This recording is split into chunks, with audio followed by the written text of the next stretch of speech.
see how many we got on.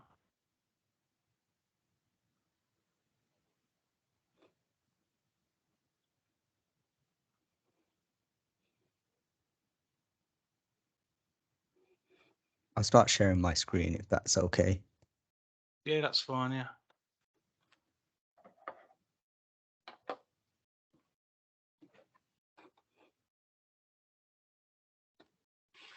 All right, still at 22, 23 people. So we'll make a start, shall we? All right, perfect. Okay, No so worries. thanks everyone for joining. For those of you who don't know me, my name's David Harding. I'm part of the Hearts West Essex DFPC team. And we've got Mahir here from AccuRx, who's kindly going to give us a demo on patient triage training to help those that are already enabled, use it better and, and just show the ones that haven't what's possible and how it can be used. So just a bit of housekeeping. So I'll keep an eye on the chat. If you've got any questions, or if you've got any questions that, put your hand up as well, that's fine. We'll also, if we get time at the end, we'll also have a Q&A session. So we very much encourage questions as well. So that's the whole part of this. And he's happy to answer any questions you've got. So just another point. So we're recording this session and we do put it on our YouTube channel. So if you don't want your picture online, then just disable your camera. And also, can we keep microphones muted until you're up to speak? Yeah. Okay, over to you, Mahir. Perfect. Thanks for that, David. Yeah, so as David mentioned, my name is Mahir. I'm an implementation specialist here at AccuRx, and today we'll just go through some patient triage training. So I'll just start off by providing some insight around what we'll cover today. And then, yeah, as David mentioned, if you have any questions, just pop it into the chat or raise your hand. I'm more than happy to be interrupted and to help answer your questions. So please feel free to ask as many as you'd like. So what we're going to cover today, so we'll go through how you can submit a test patient triage request. So patient triage is our online consultation solution. The basic premise is that you have an online form where patients can navigate to submit an admin or medical request to the practice. And once they submit that, it will go into a centralized inbox within the AccuRx toolbar that all practice staff will have access to. So once we submit that test request, we will also go on to how you can manage it. So using all of the different tools within the AccuRx inbox. And then I'll touch upon how you can start customizing your settings, make the patient triage form a little bit more relevant for your practice. And finally, we'll end on how you can start sharing your patient triage link to start getting those requests coming through if you're not already using it.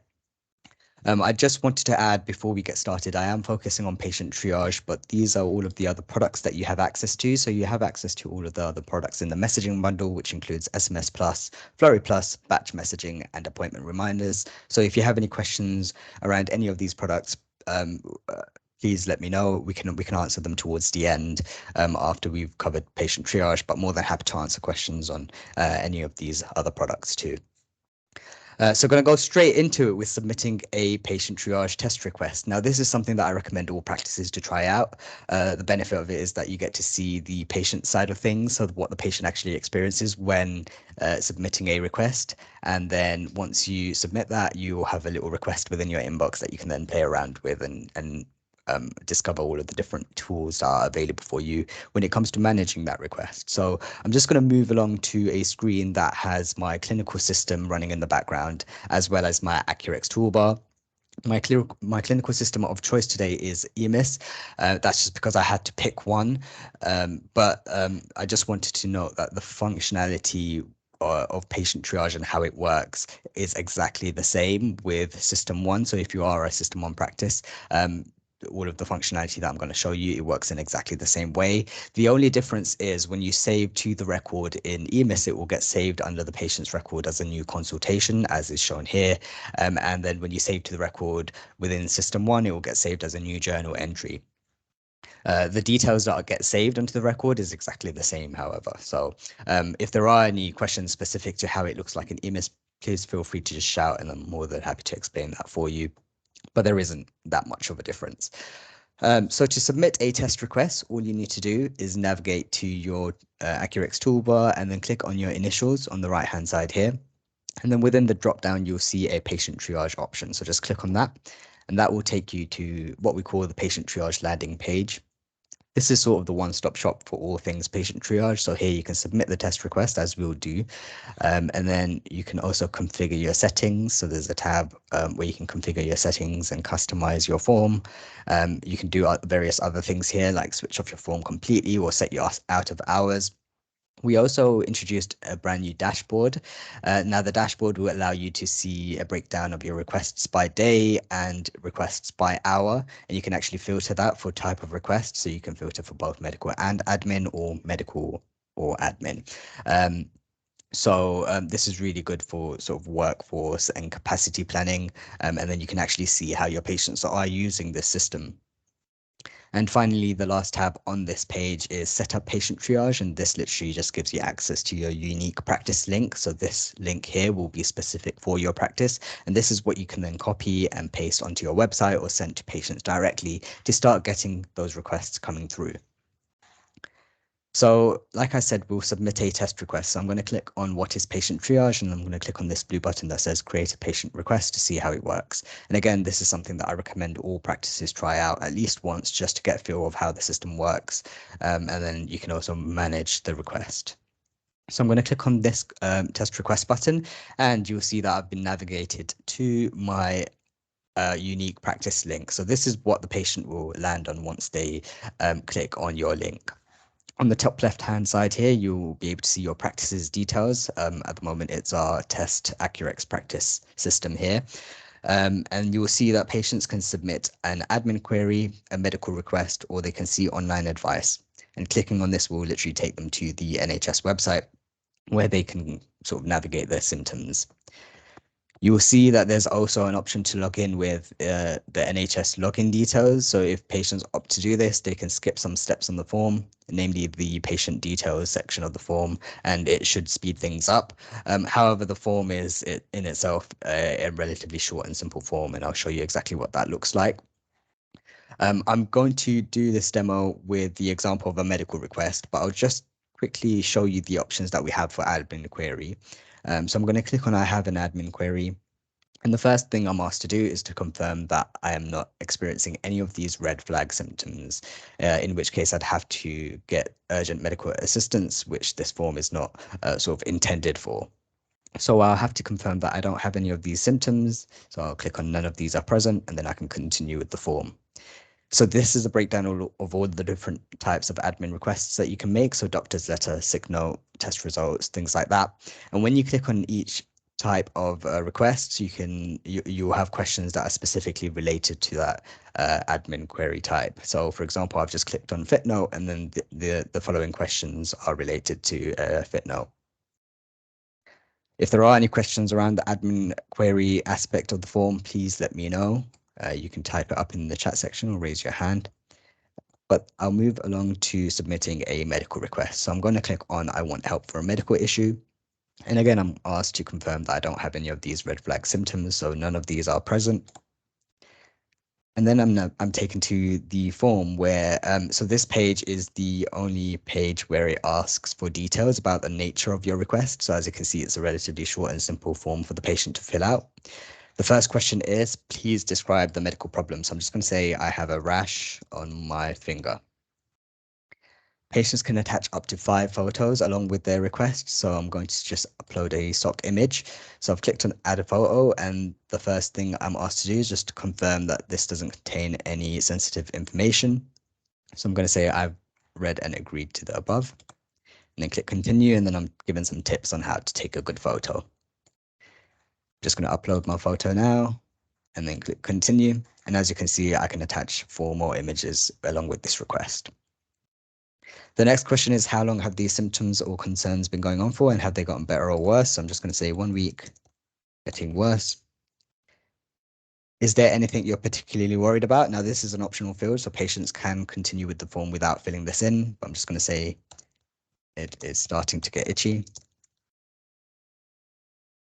And then the next question, how would you like us to help? Is quite a key question because it helps you understand the patient's expectations off the back of this contact. So in this example, the patient might say something like, is there a cream for this? And then the final question on this page is, please enter any times when we can contact you. So again, this is an optional field. I'm just going to write at 3 p.m. I'm doing the school run.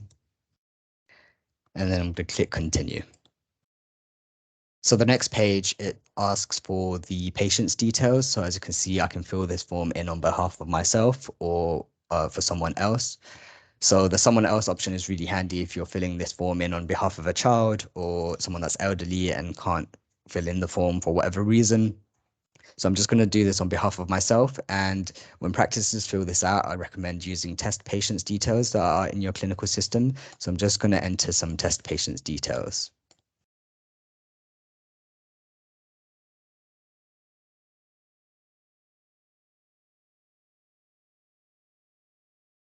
Now for this phone number section, a mobile number is preferred, but patients can enter a landline number if required. What we do with this number is we match it with NHS Spine, so that when it comes to the inbox, it will come already matched with the patient. I'm just going to enter an invalid number here, and I'll show you what it looks like when a patient enters an invalid number or a landline number, for example, or if their number doesn't match in NHS Spine.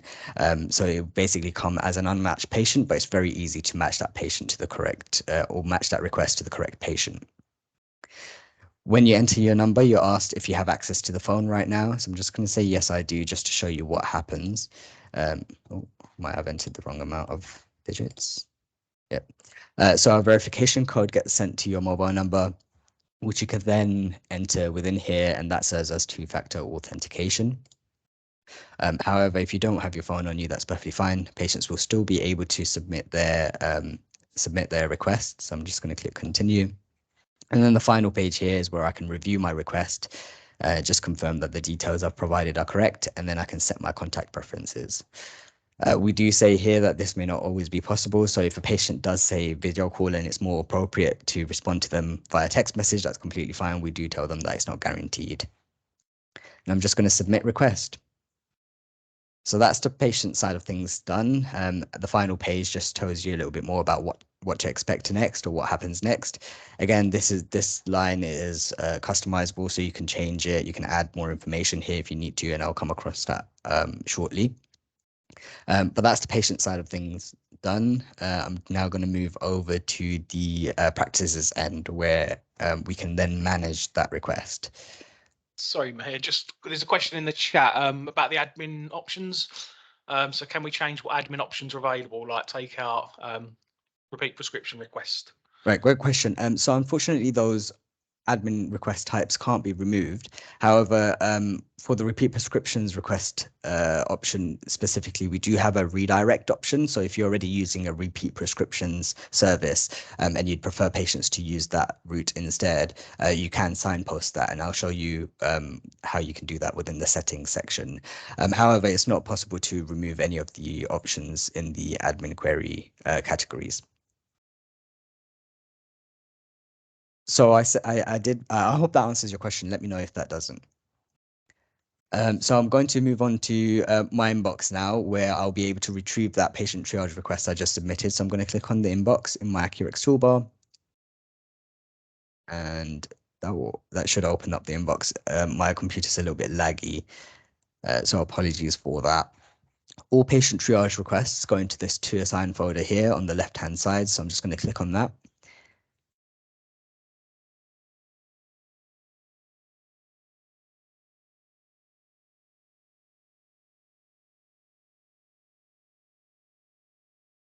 And then I'm just going to locate that request that I submitted at 12:13. So as you can see, this is saying patient not found. That's for two reasons. So the first is I used to test patients' details, so their details are never going to be on NHS Spine anyways. But then I also entered an invalid number. So if a patient does that, then this will also happen from their end or from the practice's end.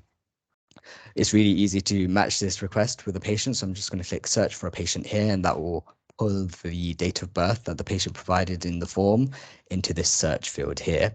And I can look for the patient that way. If nothing's coming up, I can search for their name, for example, or their NHS number, and then I can match that way. So I'm just going to click on this patient to match that patient to this request. If you've incorrectly matched the wrong patient, you can unmatch them quite easily and then go through that process again. And normally this is what a patient triage request will look like once it comes into your inbox. So it would already be assigned to a particular patient, and you'll be able to see the nature of their request, their contact preferences, and their patient details. You'll also be able to view any attachments provided by clicking the preview link here, and that will open up this nasty rash on, on your browser. You can also do a couple of things in terms of managing this request. So I can save this entire request to the record with the click of a button. So I'm just going to do that. But you will also note that you can include the attachments, or you can exclude them rather if you'd like to. So to exclude them, you just uncheck this button here, but we'll just save that to the record along with the attachment. So this will get saved in EMIS under the patient's record as a new consultation, and that will get saved with the SNOMED coding for an online consultation. And within System 1, that will also get saved as a new journal entry. So if you are using System 1, then that will get saved as a new journal entry along with the appropriate SNOMED codes. And I'll show you exactly what that looks like now that this has saved to the record. So I'm just going to refresh this patient's details. And you'll see that this has been saved with the code e-consultation via online application. And then all of the details that the patient input into the form is available within this consultation. Sorry, Mahir, just to jump in, there's a couple of questions. So if the patient is not our patient, can you reply? Yep. So great question. So you won't be able to reply. It will come as an unmatched patient, and when you run a search for a patient, you just won't get you won't find a match. What you would do is just deal with it how you would if a patient was to call in and they're not your patient. You just give them a call using the number that they provided, and then let them know that they're not registered at the practice, for example. I believe I may be wrong about this, so I'll go back and I'll confirm this, but it might give a suggestion of what practice that the patient is registered to. I will go back and double check, but that should give you some indication around what you can say to the patient. You could let them know to contact their practice, for example, but I will double check and get back to you. But their details will be visible on this page, so you'll be able to see their contact number to contact them and let them know that they have submitted a request to the wrong practice, for example. Brilliant, thank you. There's also a hand up, Faisal from Lister. Yeah, hi, thanks. Just a quick question about the to assign on the tree on the left. Is that just patients who are unassigned, as in, or is that something else? Is that unassigned patients who haven't matched with their record? No, apologies. So all patient triage requests, even if they are, whether or not they're matched or unmatched, they will all fall into the to assign folder. So this is the default folder that all requests go into once patients submit it. So essentially, whoever's working on triaging the requests to begin with, their go-to folder is the to assign, and this will give you an indication of what requests there are still opened, and all the requests that come in. Sorry, just another one as well, Mahir, in the chat. How do we remind ourselves about any of these triage requests once we open any of the messages? They're saved and do not flag up. Great question. So any requests that are currently opened and sitting within the inbox, I usually tell practices to treat them as unactioned or incomplete requests. A great way of maintaining your inbox is to mark requests as done when there are no further requests remaining or no further actions remaining. That will just keep your inbox tidy, as it will remove the request from the inbox, and it will sort of archive it so it's not available within the inbox anymore. So if you do have a number of complete requests that are still opened in your inbox, just mark them as done, and that should give you a reflection of what workload there is actually remaining in your inbox. I hope that answers your question.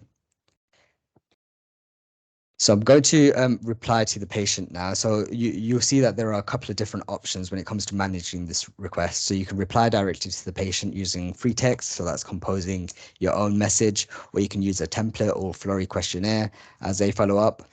you'll see that there's an option here to allow response, and doing this will include a link within the text message that the patient will be able to click on and then submit free text and additional photos back to the practice. So that's a great way of getting more information from the patient if needed. So if they provide unclear photos, for example, you could just ask them for more photos. You can also attach documents from your desktop and your clinical system, so that's particularly handy if you're sending a fit note or some other kind of documentation to the patient. And then you can also attach advice links from the nhs.uk website, so that's also an option for you. When it comes to sending the text message, you can send it now, so that's straight away, or tomorrow at 8, or for a custom date and time. So if you want to delay the sending of a text message, you have the option to do that here. And then when you click send and save, this will get sent to the patient and will also get saved to the patient's medical records. So I've just sent that message to the patient, and again, they'll be able to click on that link and then reply back if they needed. And once they do reply using this response link, their response will be added into this conversation thread here. So it will be it will all be in one place. You can also add an internal note to this request. So notes are a really great way of internally communicating the status of the request. So for example, I can just write, I am working on this, and then add that as a note. And then that will get saved within a yellow box in that conversation thread. Notes are only visible to staff within the practice, so it doesn't get saved to the clinical record and the patient doesn't get to see it. So again, this is just a really useful way of adding updates to the request. So if I've booked an appointment, for example, I can just write appointment booked and add that as a note, just so that there's some kind of record of it in this conversation thread.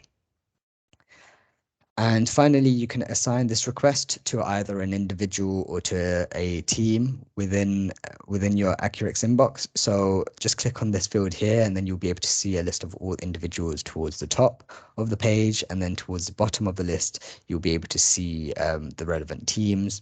If you already know who you'd like to send this to, for example, the doctor's team, you can just type them up here, click on them, and then add an optional note. And then once you click assign, this will be removed from the current inbox, and then it will be assigned to the doctor's inbox. So it will get removed from the to assign inbox, which you can see it's just been removed now. And it's also been moved to the doctor's inbox. So the doctor's inbox can be found in this Teams folder here. And then I just click on doctors, and then I should be able to locate that request. I can see that there's another question that's been added into the chat. Once a request from the assigned box is opened, do you have to deal with the request and show as unassigned and show it as assigned until it is completed? So once you've opened a request, you don't have to deal with it straight away. As long as you don't interact with it or don't mark it as done, it will remain opened within the inbox, and you can still consider that an unactioned request that still needs to be actioned. So you don't have to sort of work on it as soon as you open it. You just keep it opened, and then you can come back to it later if needed. So I'm just going to locate that request in the doctor's folder that I just added. So this is that request. And I just wanted to show you one more thing in terms of how you can manage this request. So we have released a relatively new feature now. It's been a month or so, and it's called Self-Book. So Self-Book is a way that you can send a booking link directly out to your patients for either a telephone or a face-to-face appointment. Self-Book is fully integrated with your existing appointment books in your clinical system. So all you need to do is select the appointment type, and then it asks you to select a slot within your appointment book that you can then send a link for, and the patient can see all of the availabilities within that appointment book up to 3 weeks in advance, and then they'll be able to book into an appointment. Once booked in, they'll automatically be added into your appointment book. So there'll be no further intervention required from practice staff. Everything's sort of handled in the back end. So I'll just show you how that works. So I'm just going to click on add a self-book link, given that this patient here, I think, would benefit from a face-to-face appointment. So I'm just going to say add a self-book link, and then I'm going to select my appointment type, which is face-to-face. and then I'll be able to select my slot type. So I'm just going to click on one of our routine slot types that we already have in our clinical system. Once you click on this drop-down list, you should see a list of all the available slot types in your appointment book. So you won't need to sort of create new ones specifically for AccuRx unless you want to. And then I'm just going to click add link. And as long as you have appointments available within that appointment book, you'll be able to send the link through to your patient. So what happens is it's kind of like using a template. You get some auto-populated text here and a link auto-generates over here that the patient can then click on and see all of the availabilities over the next, I believe this is 6 weeks, and they'll be able to book into a time slot that works for them. So I'm just going to send that and quickly show you what that looks like. So the patient will be able to click on the link, and then they'll be able to enter their date of birth as verification of their identity.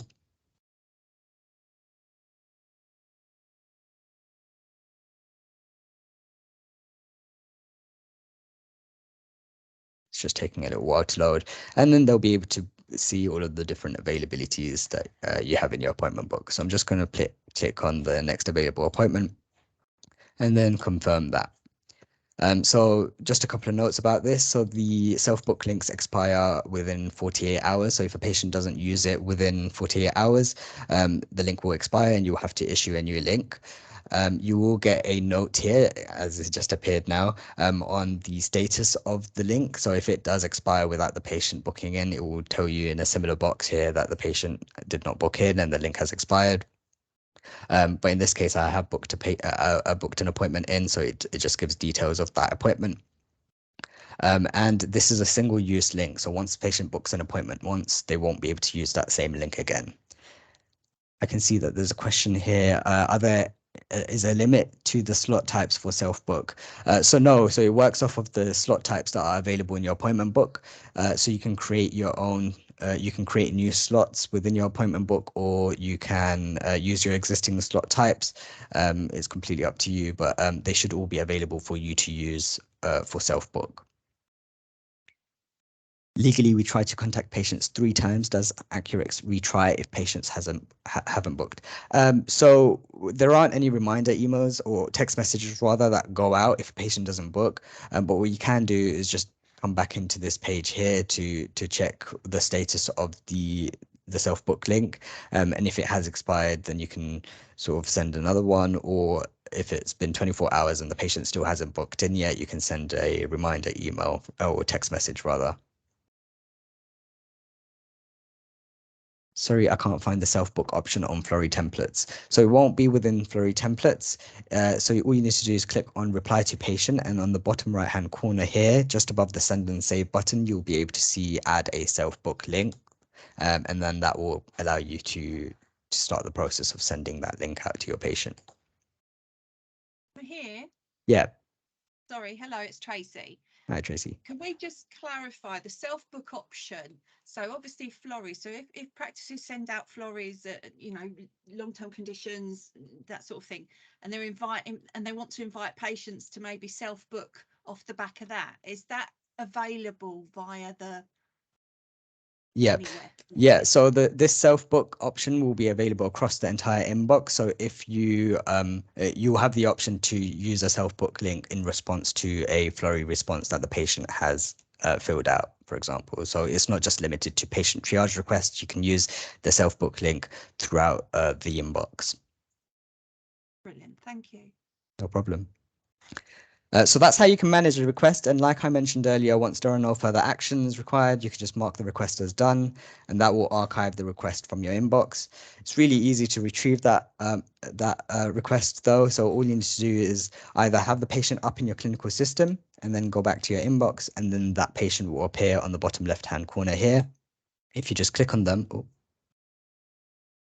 okay, that's just disappeared. Okay, so if you just click on them, it will show you all of the historic interactions that you've had with that patient, and you can retrieve that request that way. Or you can click on the all folder. This is another way to retrieve that archived request. So in the all folder, there's a done tab, which you can then access, and then you can retrieve that request. So the done tab here will show all of the requests that were marked as done, with the earliest request marked as done showing towards the top. So hopefully I'll be able to retrieve that request. So yeah, this is the request that I just marked as done, and I have the option to reopen that request, which will open it back in the same inbox that it was in when I marked it as done. You can see that there's some more questions in there. So before I move on to the settings, I'll just read some of these out. So on average, how many requests are surgeries getting daily? For example, a 10K list size surgery. So it can vary, and it also depends on how much you promote your practice link. I've had practices that get like 5-10 requests a day versus practices that get around 50. So it does depend on how you promote it. I don't have the exact details regarding a 10K list size practice, but I can double check that and send it as a follow-up email just to see if there are any averages when it comes to data that we have. And I can see that there's a hand raised there. Yeah, is that Faisal? It was an old hand, I think. No worries. That's fine. If there aren't any other questions so far, I can. Sorry, I've got some. Sorry, Maher, I was on mute. That's fine. So I've got a couple of questions. One is translator calls. So basically, patients who need a translator, because we usually give 20 minutes to the clinician. How does that work on the self book, or is it doesn't? So how does your translator model work? So do you have a separate appointment for We book a double appointment. Right. Okay. I'll have to double check that and get back to you, Faisal. I'm sorry about that. I'm not entirely That's right. sure. I've got a couple of other questions. That's right. Yeah. Go ahead. If we have out of hour appointments, which are done by an out of hour provider, for example, only our out of hour does ear syringing, that's not possible to self book, is it? So if it's a slot type in your appointment book, then you can send out self book links for it. Doesn't matter what time the clinics run through. It's actually a different provider, so it wouldn't be on our system one. So I guess it would be right. Yeah, then that would that mean you won't be able to use it unless you Fine. create a slot within your clinical system. Okay. Does a patient know which doctor or clinician they're going to see, or nurse? No, not at the moment, just because this is like the first iteration of the product.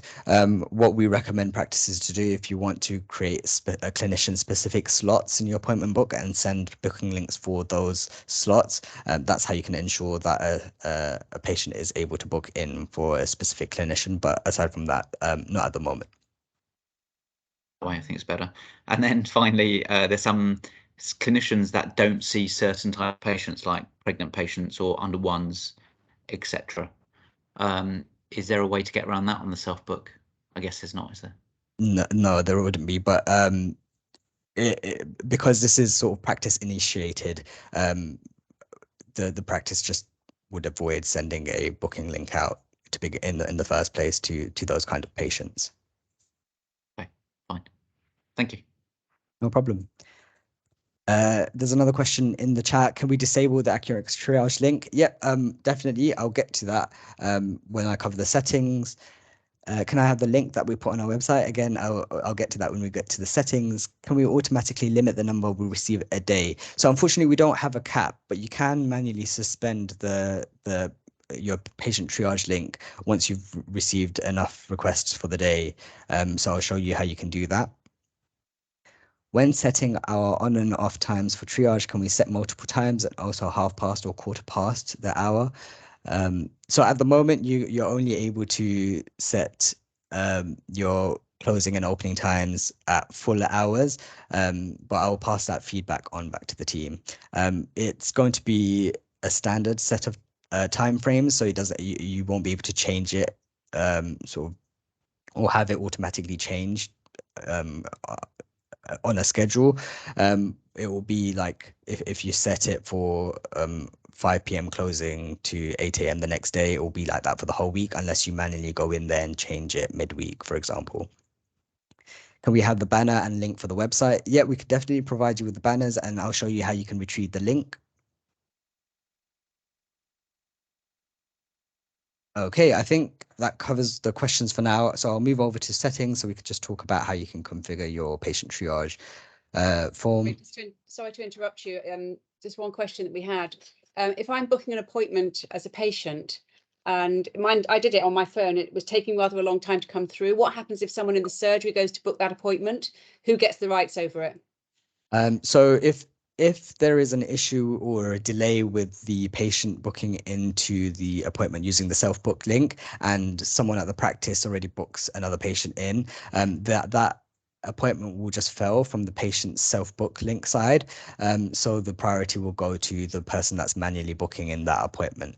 The patient will then receive a text message to just confirm that appointment didn't go through successfully, so they'll be able to use the link to try again and pick another available appointment. Okay, thank you. No problem.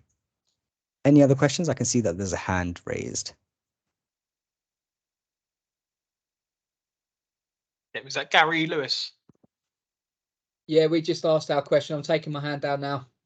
All right, great. Cool.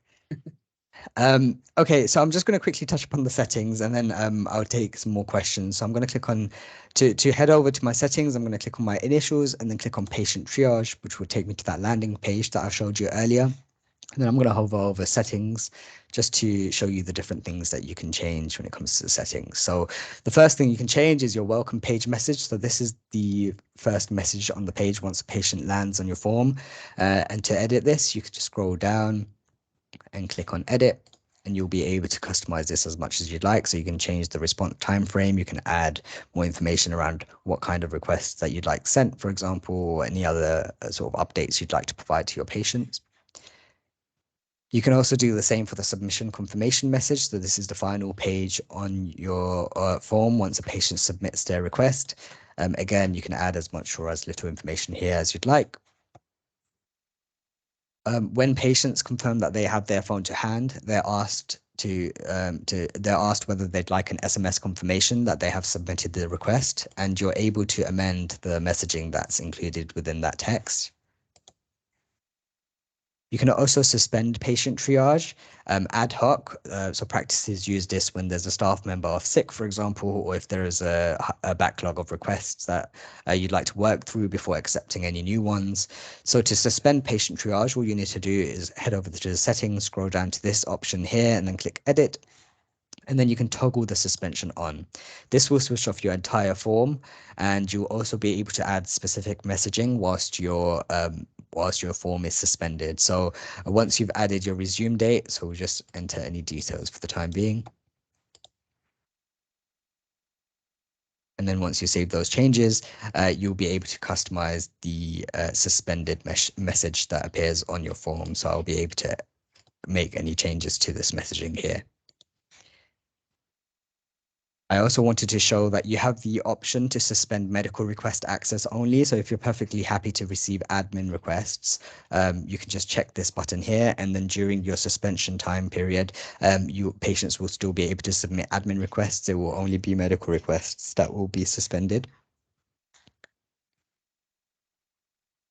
And I'm just going to scroll down. So a quick question on that. Yep. So if we was to suspend it for 4 days, but then we went in the following day, can we then suspend it for another 4 days from that day? So yeah, just keep renewing it every morning rather than having to wait the 4 days and then forgetting and then it goes live again. That's correct. So if you want to extend it for longer than 4 days, you just come back into the settings section and then resuspend it for longer. Lovely. Cheers. No problem.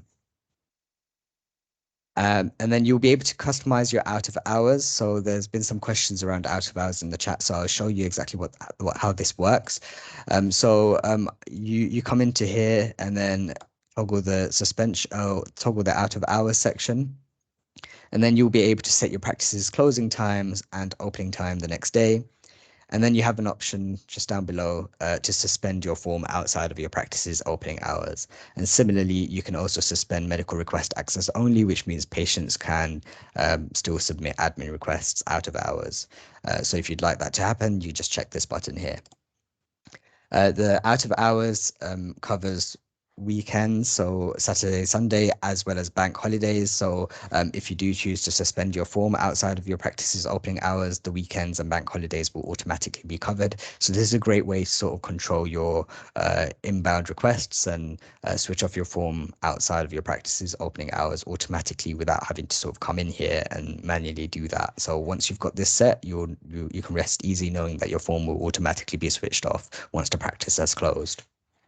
Here, just a question from me. Does that does the out of hours, does that take it from the clinical system as to what your opening hours are, or do you set that in AccuRx? No, you can Obviously, it might configure that. differ. You can configure that right here. So you can just set your practice's closing times here, for example, and then the opening times here, and then outside of those hours, outside of your opening hours, the form will be switched off. Perfect, brilliant. There is a question in the chat as well from Gary. Our edit buttons are currently highlighted in grey and do not click through. Is this because we've not clicked on the set up patient triage tab? Great question. So you will need to be an AccuRx admin at your practice to be able to make any changes to the settings of on your form. So I would double check to see whether you are an AccuRx admin. If not, then you can request that through an existing AccuRx admin at your practice, and then you can make changes once you have been given admin rights. And the final option in the settings section here is a redirect to an existing repeat prescription service. So if you are using an existing prescription service at your practice and you'd like your patients to use that instead, all you need to do is click edit here and enable that redirect, and then enter the service link as well as the service name. And whenever a patient opts to request a repeat prescription repeat prescriptions order through the patient triage form, getting tongue-tied there, they will be signposted to the existing repeat prescription service that you have in place. So a yellow box will appear and it will say we're already using this service, please use this instead. And that's how you can configure the settings section in your form. So I'm just going to go through any other questions in the chat. How are we doing for questions, David? Are there any more? No? No, that's all good. Up to date. Okay, great. So the final thing I guess I'll show is... Maher, sorry, can I ask one question? Yeah. If you were to set your practice opening hours from 9 till 12, for example, then that would effectively limit the triage request just between that time, right? That's correct. The earliest time you can switch your form off is actually 3 p.m. So I'll just show you here. So the earliest time you can switch your form off or set your practice's closing time is 3 p.m. And the earliest time or the latest time, the earliest time your practice can open is 5 a.m. The latest it can open is 9 a.m. So you're limited within those time frames. But yeah, you can definitely change it so that it closes earlier than your practice's closing times if you'd like it to. So when it comes to sharing patient triage, you just scroll back to this landing page and there's a tab called Set Up Patient Triage. Here you will have access to your unique practice link. Just click on it to copy it, and then you can paste it onto your website. We do have a number of banners that you can use alongside the link, so I can definitely share that out after in a follow-up email. But yeah, that's how you can start sharing your practice link and then start getting requests coming through. We've also integrated with the NHS app, which means that patients can submit medical requests through the app and it will appear within your inbox just as a normal request, as if the patient was able to click on your link. All of the settings that you have on the patient triage form will be translated to the patient to the NHS app. So if you've suspended your form, for example, that will also be suspended in the NHS app. We don't find that there's too much traffic coming in from the NHS app. Of course, that can depend on the NHS app uptake in your area or your patients essentially, but we don't find that that's where most of the requests come through.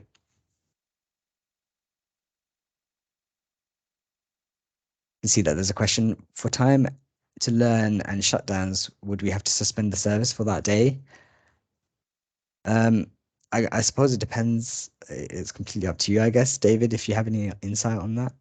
Yeah, no, I think that's a practice decision that I'm sure suspending it would be the right thing to do, just in case anything urgent comes through. But it's totally a practice decision.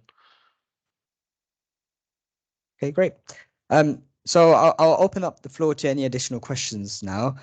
So if there are any other questions, feel free to just raise your hand or pop it into the chat section.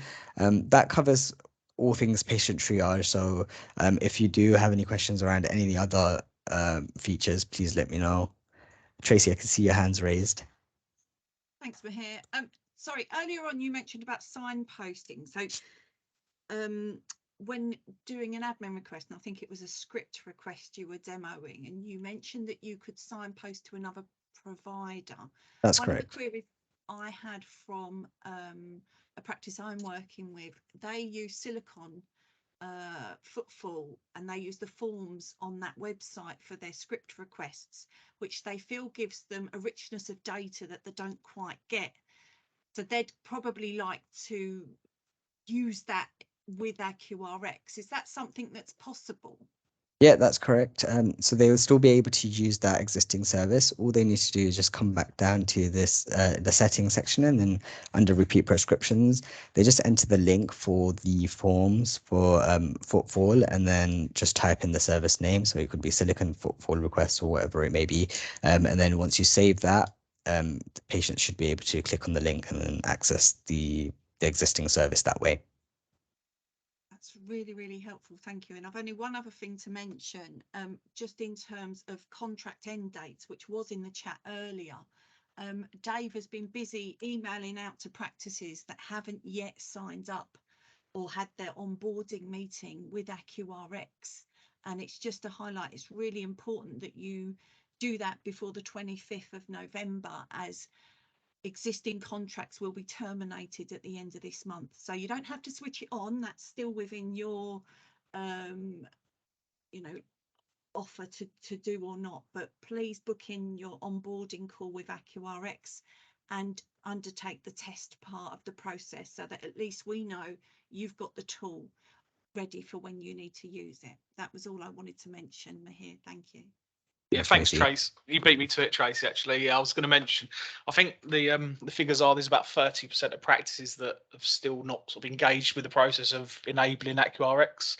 But as Tracy said, if you just go through the sort of setup, the enablement, you can always sort of disable it until you're ready for that go live. So yeah, just to get it up there, definitely do it quick.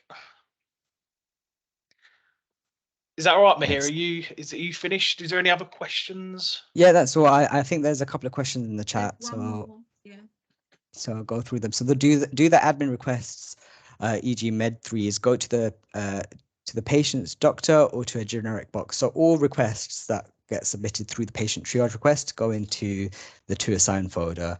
You can actually filter the to assign folder for admin queries and medical requests. So I'll show you how you can do that. But they all go into the to assign folder. So no matter what kind of request they are, they'll all come into here. So I'll just show you how you can filter the inbox for specific types of queries. So you'll see that there's sort of tags here for admin query, medical request. Ignore the appointment request. This is just a test system, so this won't appear in your inbox. But you can actually click on admin query, and that will show you all of the requests in this inbox that are admin requests. And then you can do the same for medical requests. So that's particularly handy if you want to isolate a specific type of request within the inbox and just go through those kind of requests. We already have other forms for sick notes and admin queries. Can we add those too? So yeah, as long as they are links, you can add the link to the repeat prescriptions. Oh, apologies, I can see that's for sick notes and admin queries. You can add it to the welcome page messaging and let patients know that they can submit those requests that way. I'm just thinking to avoid confusion for patients, I would remove the existing forms that you have on your website for the sick notes and admin queries, so that patients are solely using the patient triage form to submit those kinds of requests. It will make things easier so you don't get multiple requests coming through different channels.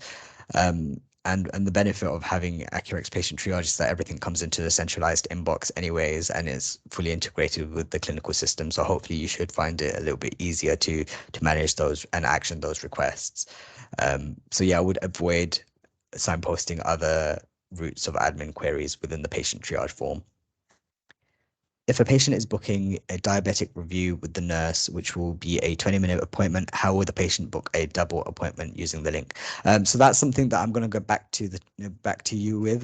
So I'm just going to find that out, check with the team, and then get back to you about that, because I'm not entirely sure at this stage. Are there any other questions? I just wonder, sorry, Mahir, it's Tracy. I just wonder whether or not that would be about the configuration in the practice appointment book, maybe, so that, you know, when you select the appointment type you want to offer as part of the link to the patient. So if you were doing a Florries, for instance, you might want a longer appointment. I wonder if that's about how the practice config their appointment book to kind of work with AccuRx front end. Yeah, so you can create appointment slots that are longer than the 20 minutes for those appointments, and then just send that specific slot type containing those extended appointment times to the patient if you want them to book into a longer appointment. But again, I'll double check with the team to see if there's an easier way around that.